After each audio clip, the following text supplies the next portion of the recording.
Nothing dramatic happened. There wasn't a single moment I could point to and say, that's when it changed. It was quieter than that. I just kept choosing silence. And one day, I noticed how much room it had taken up inside me. If something about this feels familiar, stay with me for a moment. You can like the video or subscribe if you want. This is a place where we talk about the thoughts people our age often carry without saying out loud. I didn't always think of myself as someone who stayed quiet. I believed I spoke when it mattered. I thought I knew the difference between patience and disappearing. Looking back now, the realization feels settled.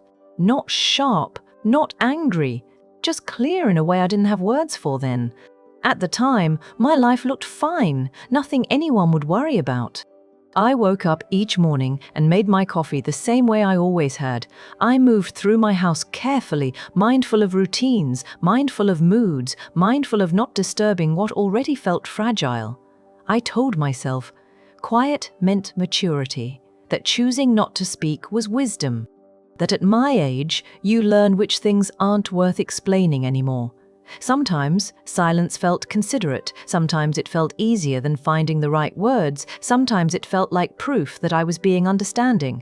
I didn't notice how often I was holding things back, how often I adjusted myself instead of asking for space, how often I thought, it's not important, even when something inside me tightened. There was no warning, no sense that I was giving something up, just a slow rearranging of my thoughts that felt reasonable at the time. I began having conversations in my head instead of out loud. I answered questions before they were asked just to keep things smooth. I chose calm over clarity, telling myself that peace mattered more. And for a while, that belief felt solid. It didn't hurt yet, that's why I trusted it. Silence felt practical, responsible, like the choice a sensible woman would make. I didn't know then that silence can feel sensible right up until it starts feeling permanent. Back then, I believed I was protecting something, the rhythm of my days, the comfort of what was familiar, the life I had spent years building.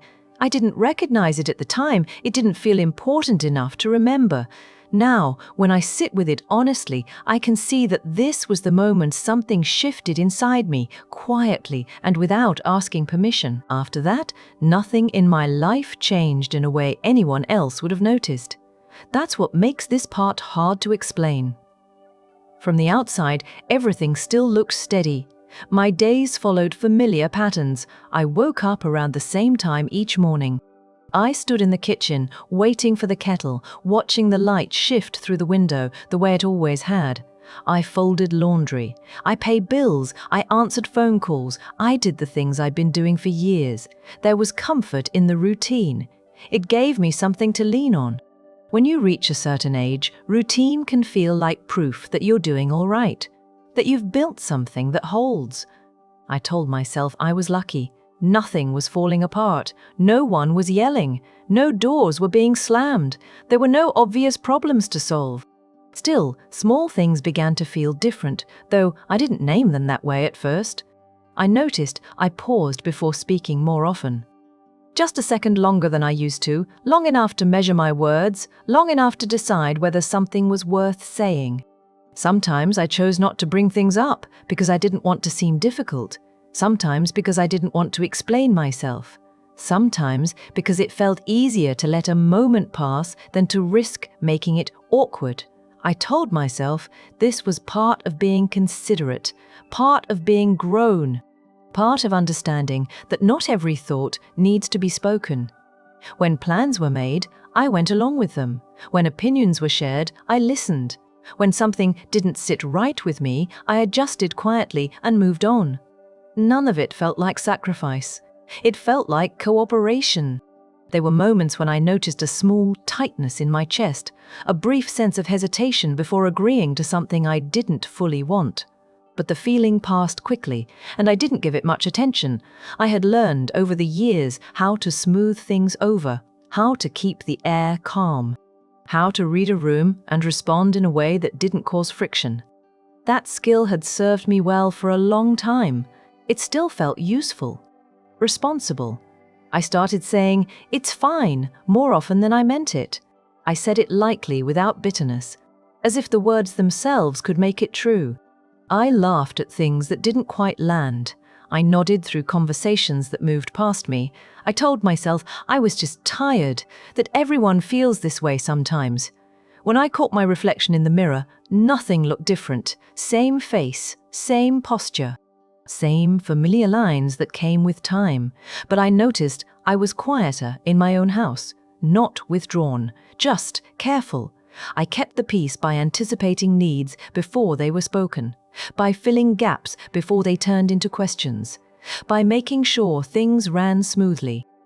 I thought this was what stability looked like. I thought this was what you earn after years of effort.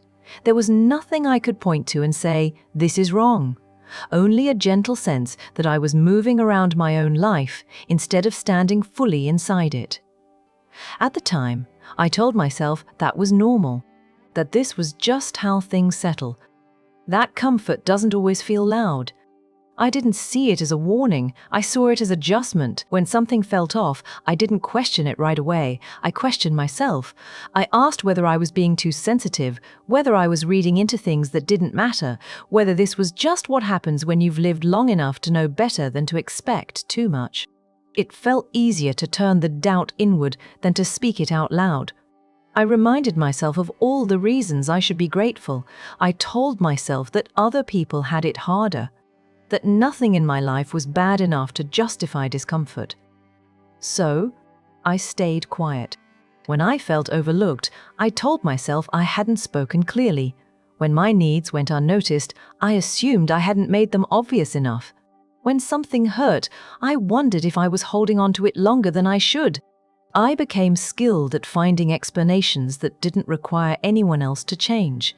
I told myself that harmony mattered more than honesty, that keeping things calm was a form of care, that speaking up might only complicate something that was already working well enough. They were words I practiced saying in my head. Careful versions, gentle versions, versions that wouldn't sound demanding or ungrateful. Most of the time, those words stayed where they were. I chose silence because it felt like the responsible option, because it avoided misunderstanding, because it kept me from feeling like I was asking for too much. And when silence worked, even briefly, it reinforced the habit. I convinced myself that discomfort was a sign I needed to adjust, that if I could just be more flexible, more patient, more understanding, the feeling would pass.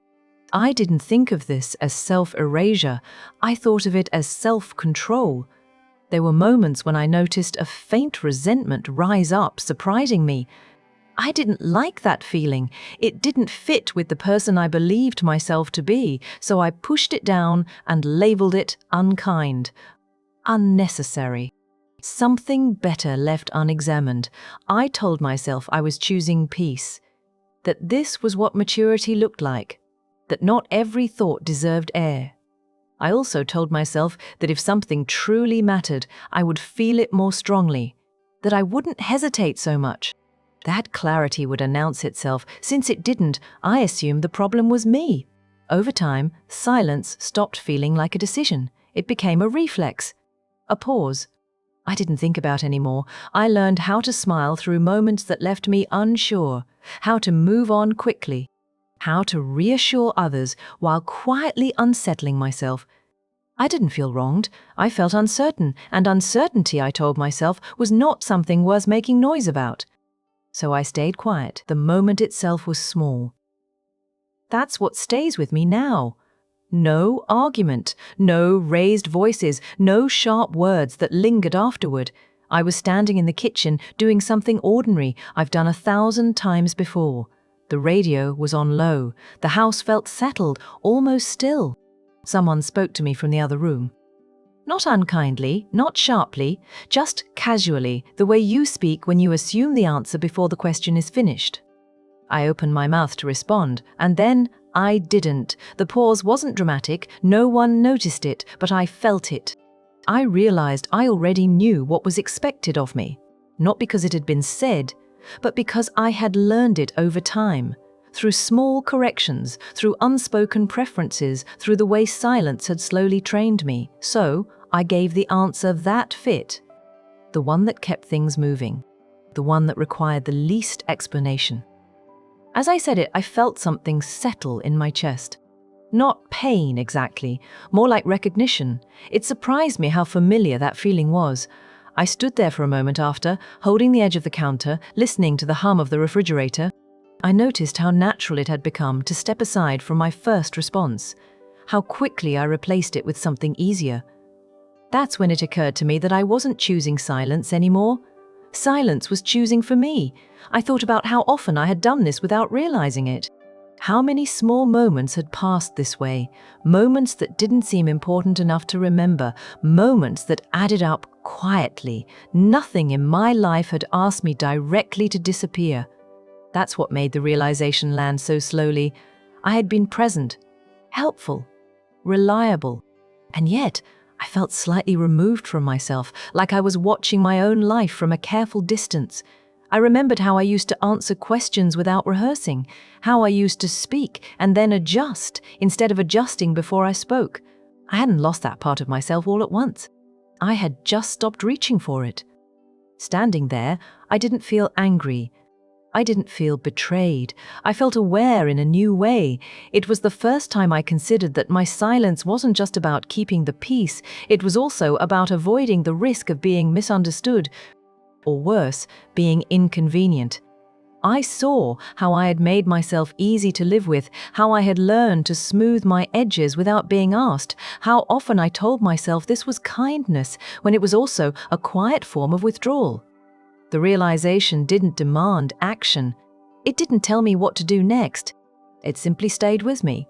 I finished what I was doing and went on with my day. I answered calls. I made plans. I moved through the hours as usual. But something had shifted. I noticed the moments when my first thought went unspoken. I noticed how quickly I edited myself. I noticed the space between what I felt and what I said, and for the first time, I didn't rush to explain it away. I didn't tell myself I was imagining things. I didn't tell myself it didn't matter. I just noticed. That awareness was quiet, but it was steady. And once it was there, it didn't leave. After that awareness settled in, I started seeing things I hadn't allowed myself to see before. Not all at once, not in a way that overwhelmed me. It showed up in small, ordinary moments. I noticed how often I let conversations move past me without adding my own thoughts. How often I agreed quickly, just to keep things easy. How rarely I asked for clarification, even when I felt unsure. The cost of staying quiet wasn't dramatic. It didn't arrive as loss you could measure. It arrived as absence. There were things I never said that stayed with me longer than they should have. Questions I carried quietly, opinions I softened until they no longer sounded like mine. Over time, I stopped expecting to be asked what I wanted, not because anyone refused, but because I had learned not to offer. I saw how my days had grown smaller in subtle ways, not restricted, just narrowed. I went where it was comfortable. I spoke where it felt safe. I avoided situations that might require explanation or disagreement. None of this felt like sacrifice at the time. It felt like efficiency, like conserving energy. But slowly, something else happened. I noticed that I missed myself in certain moments. Not the younger version, just the version of me that spoke without checking the room first. I missed the ease of saying what I felt without preparing for how it might land. I missed the sense of being fully present in my own responses.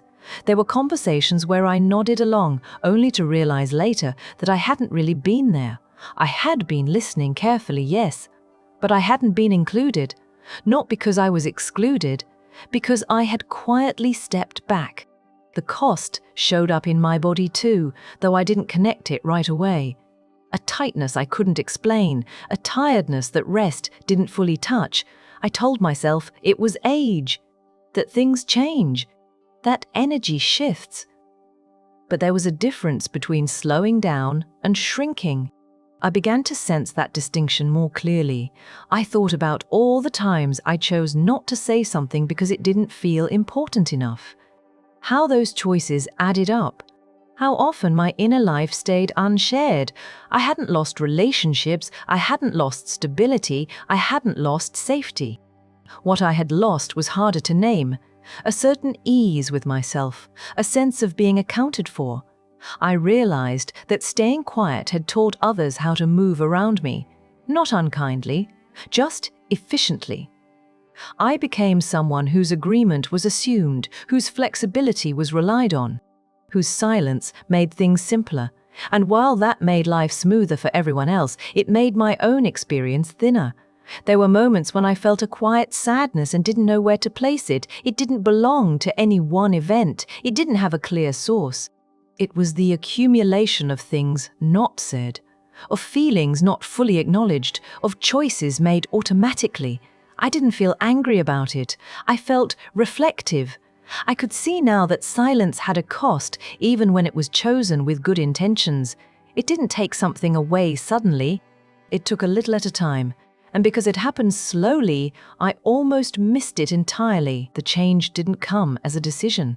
There was no moment where I told myself I would be different from now on. That isn't how it happened. What changed first was my attention. I began noticing my own reactions before I adjusted them. I let my first thoughts arrive without immediately correcting them. Not to act on them, just to acknowledge them. It felt unfamiliar at first, almost uncomfortable. Like standing still after years of moving out of the way. I didn't start speaking more right away. I didn't confront anyone. I didn't explain myself. The shift was quieter than that. When something didn't sit right with me, I stopped rushing to smooth it over. I let the feeling stay a moment longer, long enough to recognize it as information, not inconvenience.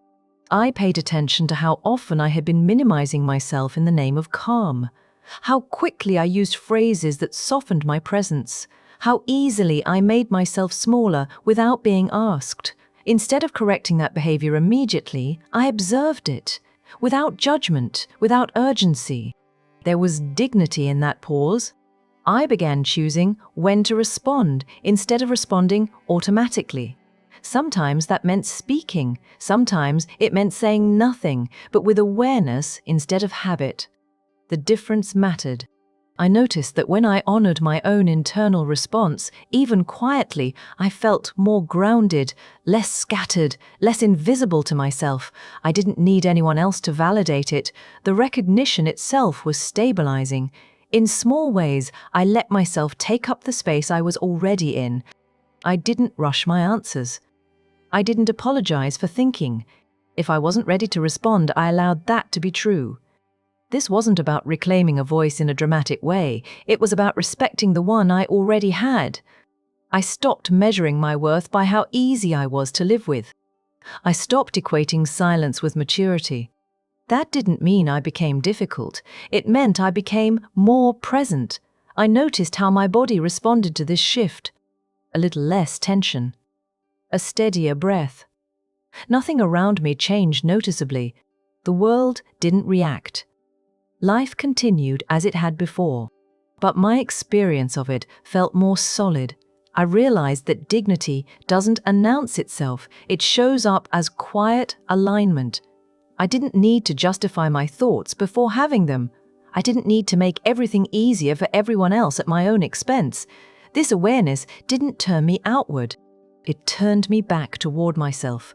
I began trusting that my internal responses had value even if they were never spoken aloud. That alone changed the way I moved through my days. There were still moments of hesitation. Old habits don't disappear quickly. But now, when I noticed myself retreating automatically, I paused. That pause became a small act of respect. I wasn't trying to become louder. I wasn't trying to change anyone. I was simply allowing myself to exist without erasing the edges. And in that quiet allowance, something steadier began to form. The shift didn't make life simpler. It didn't erase the quiet habits I had learned over decades. It didn't change other people. But it changed how I moved through my own days. I began noticing the choices I had made, small ones, almost imperceptible, that had shaped the way I lived. Moments I had surrendered to convenience, moments I had softened myself for others, moments I had overlooked because it felt easier. Now I could see them clearly, and they no longer carried the same weight. I didn't feel regret in the usual way. It wasn't sharp or self-punishing. It was more like recognition, seeing the patterns without shame, acknowledging their presence without fear. I understood that staying quiet had protected me at times. It had kept things calm. It had preserved relationships and routines.